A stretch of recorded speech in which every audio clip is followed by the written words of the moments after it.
Look, I just want to buy some pot. Are you selling or not? Why is this video coming out so late? In short, I had problems. I started September intending to take it easy. I'd play Sea of Stars, it would be awesome, I'd do my video and all would be well. Thing is, Sea of Stars was not as awesome as I thought it was going to be, and after the big plot twist I was forced to acknowledge that I wasn't having fun. So yeah, I'm that one guy who wasn't totally blown away. But giving up on Sea of Stars led me to my standout game of the year, Void Stranger. Void Stranger is a Sokoban-style puzzle game where you go through hundreds of levels pushing blocks and moving tiles. That's not all of it. The game has more layers than it does levels, trust me. It's also iron hard though, so I couldn't finish it in time. I'm still stuck on this puzzle. And I don't do a shiny new game unless I've finished it, so that brings us to carpal tunnel surgery. 2 weeks in a caster brace, no typing, all games have to be played with the mouse and in my offhand. Streaming fans will have noticed a sudden shift towards point-and-click style games. All that led to me being halfway through September with no game to show and limited range of motion. Do you have any idea how long it takes to write a script with just your offhand? And yet sometimes, from necessity comes opportunity. So no Sea of Stars, no Void Stranger, welcome instead to Chants of Sennaar. So what are we doing here? The short answer is homework. Despite the title, no one ever actually confirms the tower's name is Sennaar, they just call it the Tower, styled after the legendary Tower of Babel. For those of you who didn't attend schools named after a saint, the legend goes like this. Humanity once tried to build a tower that would reach the heavens. Angered by their hubris and invasion of his personal space, God cursed the inhabitants to speak different languages, so all they could do was babble at each other. Get it? Our tower is not Babel, but it is home to 5 enclaves, none of whom can understand each other on account of language barriers. This has led to problems, conflicts between some, oppression by others, or just straight up isolation. Luckily for them, we're here to fix everything. Meet the Stranger, a silent protagonist and part-time low-budget Ringwraith cosplayer. He awoke one day from a stone sarcophagus and did not shatter the skull of the first person he met. He's not equipped with a personality, but that won't be a job requirement in this case. All he really needs is a pen, paper, and patience. So, deduction-style games are 110% my jam, but they are very sensitive to spoilers. I'm going to keep them light for most of the video, but I can't avoid them completely and still discuss everything great about Chants of Sennaar. So, watch at your own risk. At first, you will have no idea what anyone is saying. The glyphs used for both speech and writing are gibberish. To make sense of them, you need to watch for clues in the context. What's this a sculpture of? What is this guy dressed as? What is this mural depicting? The first puzzle, the aqueduct, is a gimme. You're given a switch that only has 2 states and 2 sets of runes. This is good tutorial design, by the way. Pop-ups will only tell you how to access certain screens or information, no hints or solutions are provided. Which you shouldn't need to realize that the upper rune means open, the lower close, and the one they share is door. Technically, you're only guessing at the meaning, but the more educated your guess, the more likely you are to be right, and the more useful the glyph becomes. Your journal functions as a system for confirming glyphs. Fill out a page correctly, and you'll receive the official translation. Though, this system is a bit too generous and can accidentally give the solution away in rare instances. Any words you have translations for, confirmed or not, are used to fill in knowledge gaps. Before you know it, one word leads to another, and you've become fluent in gibberish. The experience of Sennaar is going from a place of comfort to a place of confusion, and then finding your way back. And because you're doing the work, it feels earned and very special. Each language has its quirks and complications to keep the experience fresh, as do the people. Your first new friends will be the peaceful, religiously minded devotees of God. At one time they dwelled in the land below until drought or pestilence ruined their crops. In their time of need, God called them to the tower, and they heeded that call. Since then, the lowest level has been home to their abbey. Though we initially have to sneak into it, the abbey is shown to be a welcoming place. There are musicians and there are admirers, games are played near the entrance, they prize craftsmanship, gardening, and have a reverence for their ancestors.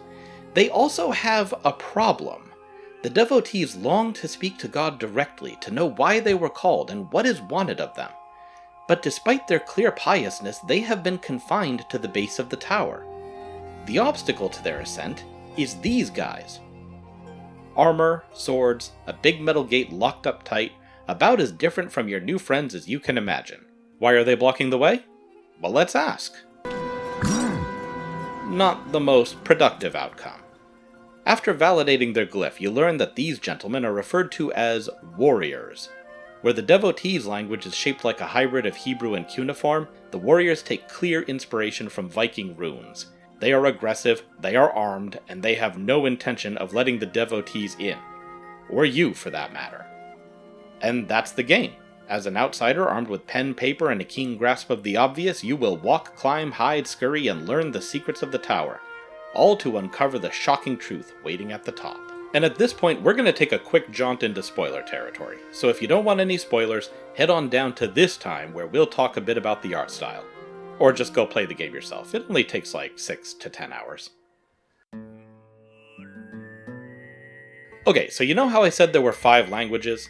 That's technically true. But once you hit the highest level, the gameplay loop kind of dies.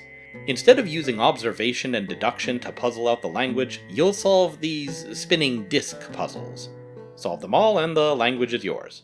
They are not hard. Only 2 citizens here will even talk to you and all they say is go away. So, what's the story? Well, these people created the tower. They self-isolated out of fear of newcomers. They have an AI named Exile who keeps them in a virtual world of games. You have to go back through the tower, complete stealth segments, and shut the AI down to free the tower. This culminates in a chase sequence, and why am I even bothering? The final part of the game is not awful, but it is a massive departure that casts aside the core gameplay loop in favor of one more exciting, I guess? Thrilling, maybe? I have to assume one of 2 things caused this pivot. Either the developers were short on time/money and had to finish without the effort visible in the main game, or the desire to subvert expectations pushed them hard to port in the hopes of surprising the players. It comes off as out of place and incongruous with the rest of the game. It's also entirely unnecessary. To be blunt, this game did not need a boss fight, it didn't need an adversary, and it didn't need a plot inversion. If one was desired, it should have flowed naturally from the gameplay we've been enjoying so far. By the time we reach the top, we have mastered 4 languages. What we needed at this point was a culmination of that skill. So far, our learning has only been for our own benefit. Well, almost. At 6 points in the game, these fast travel screens will display people from up and down the tower. They are trying to talk but can't understand each other. Translating for them is a different kind of challenge. You're no longer learning what symbols mean.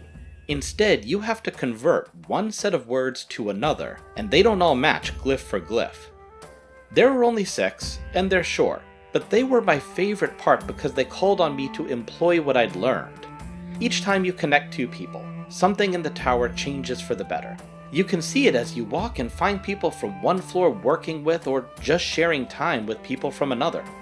I want more of these. A lot more, as many as you can give me.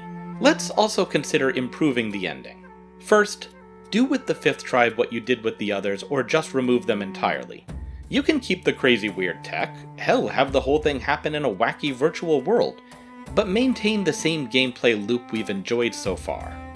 Instead of a boss fight, let's have a boss interpretation.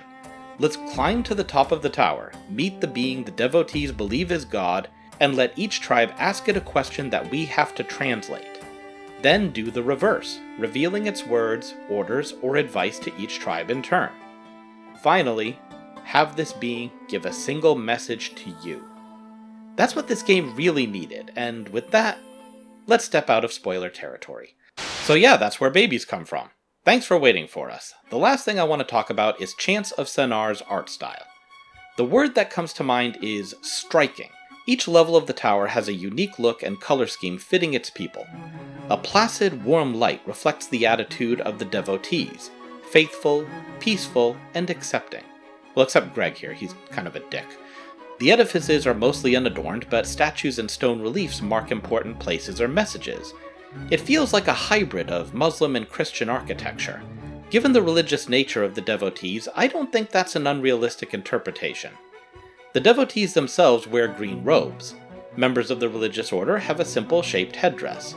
You might notice a dearth of faces in the tower. No, he doesn't count. I'm often critical of games that use heavily generic side characters. It's immersion breaking to meet Villager, his wife Villager, and their daughter Child. Sennaar gets a pass on this because we really are more interested in the commonalities of the culture than on any one individual. That isn't to say I wouldn't appreciate more dialogue from the priests, or another word with the guys who made me confuse the glyph for brother with drunk. The visuals turn on their head when you enter the warrior's home. This area is a brutalist fortress whose only color besides gray is the red of the lights and the water, which I'm pretty sure is water and the color is just for effect, because if not, it raises real questions about what these people are drinking. The warrior's environment is steeped in militaristic symbolism. Their uniforms make them nearly indistinguishable from one another, but there is still depth to these people. They have their values, their problems, and as you uncover the reason why they guard the gate, you'll realize that each enclave not only has its own language, but its own truth. I hesitate to call the style minimalist, but Rundisk clearly wanted to express exactly what was needed and no more. With fewer extra details, there's less chance that the player will confuse a glyph's meaning or misunderstand the environment. On a related note, we're not talking about the bananas. There's a lot more I could go into.